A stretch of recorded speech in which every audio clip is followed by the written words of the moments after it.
identificar possíveis fraudes nos documentos do fornecedor?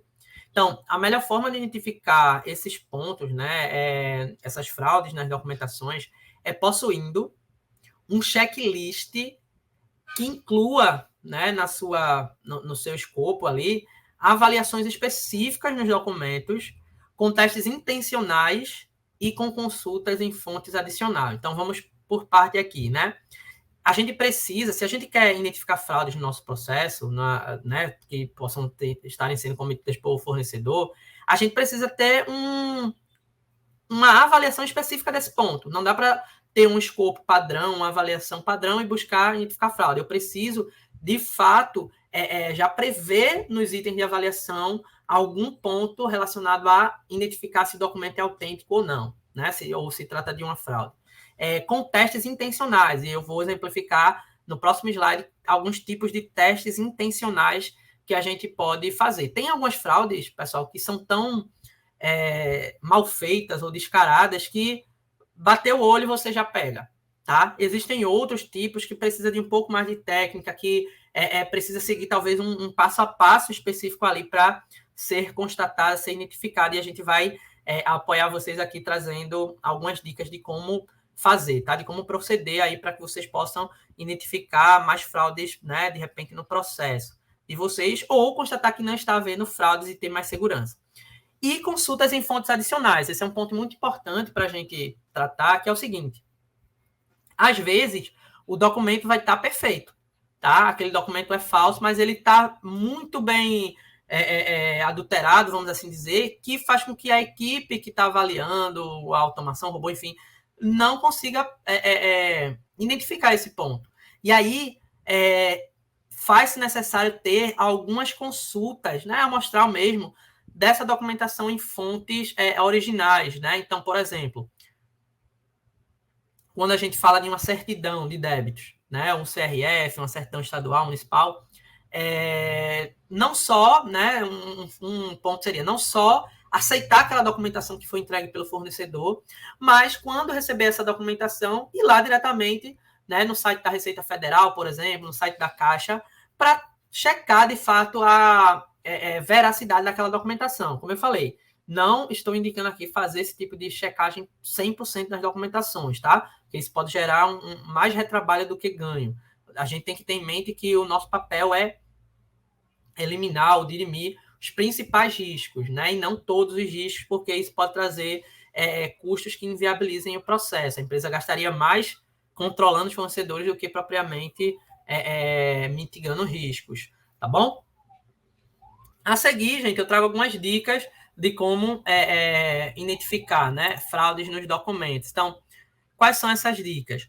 Primeiro, confrontar os dados dos documentos recusados anteriormente com um novo documento apresentado. Isso quer dizer o quê? Quando a empresa contratada apresentar um novo documento para sanar alguma pendência, é necessário que seja feita uma avaliação para identificar se de fato esse novo documento ele é um documento autêntico ou se ele, na verdade, é o mesmo documento alterado, né, fraudado. Então, esse é uma primeira dica, né, seria um primeiro ponto para que a gente possa identificar ali, intencionalmente fraudes, tá? Fazer esse comparativo de documentos, né? E um exemplo que eu posso dar nesse item é mudar apenas o valor do comprovante de pagamento, mas todas as outras informações do documento continuam iguais, né? Então, esse novo documento, na verdade, é o mesmo, só com a informação de valor ali, por exemplo, ou data alterada. Uma segunda dica, né, para que vocês possam identificar fraudes no processo de vocês, é confrontar assinaturas em outras partes ou documentos distintos. Ou seja, acontece de, muitas vezes, uma assinatura ser colada, muitas vezes o documento como um todo ele não é verdadeiro, mas uma parte é digitada pela empresa contratada e a outra parte é aproveitada de outro documento e colada para se passar como se fosse um documento, né? Então, o exemplo máximo aqui é a assinatura do funcionário médico, né, em um documento colada mesmo. Então, pegar uma assinatura de um médico, né, coordenador, médico do trabalho, num documento, copiar e colar em outro documento para se passar como verdadeiro. né? Isso aqui é um exemplo desse item aí que a gente pode confrontar partes distintas ali do documento. Então, por exemplo, um outro caso, tem a assinatura de um funcionário no termo de rescisão que é de um jeito, tá? Ou num contra-cheque, por exemplo. E lá no cartão de ponto, a assinatura desse mesmo funcionário está totalmente diferente, né? Extremamente diferente. Isso pode também gerar aí um item, né, de atenção, ponto de atenção. Poxa, por que a assinatura do funcionário, do médico, né, do representante, enfim, tá tão diferente nos documentos? E isso aí já acende um alerta, tá bom? O item 3 é clicar em várias partes do documento para identificar trechos que são colados ou sobrepostos. Isso acontece quando as empresas mandam documentos que a gente chama de pesquisável, né? Que a gente consegue selecionar as palavras, mas parte delas só, outras não. Então, isso já é um indício de que tem partes coladas e partes, né, que foram digitadas, caracterizando aí uma fraude também. Tá? Uma quarta dica, né?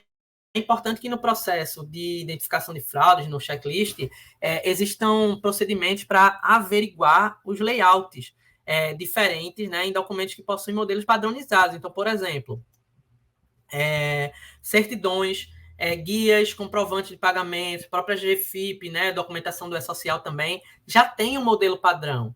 Existe um modelo único com a qual aquele documento é emitido, né?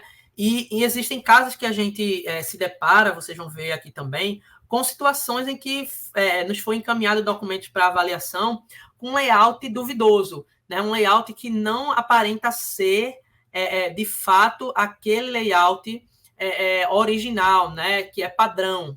Então, uma certidão de débitos, por exemplo, né? Que está com a fonte alterada, vamos supor. Isso aí pode já dar um indícios aí de que aquele documento não é autêntico, tá? E uma quinta dica seria, em documentos e informações duvidosas, checar direto na fonte. Então, se a gente está, né, com o pé atrás, se a gente ficou com receio em relação à autenticidade de algum documento e é possível checar direto na fonte, né, que isso seja um procedimento aí também de vocês, com certeza vai apoiar, né?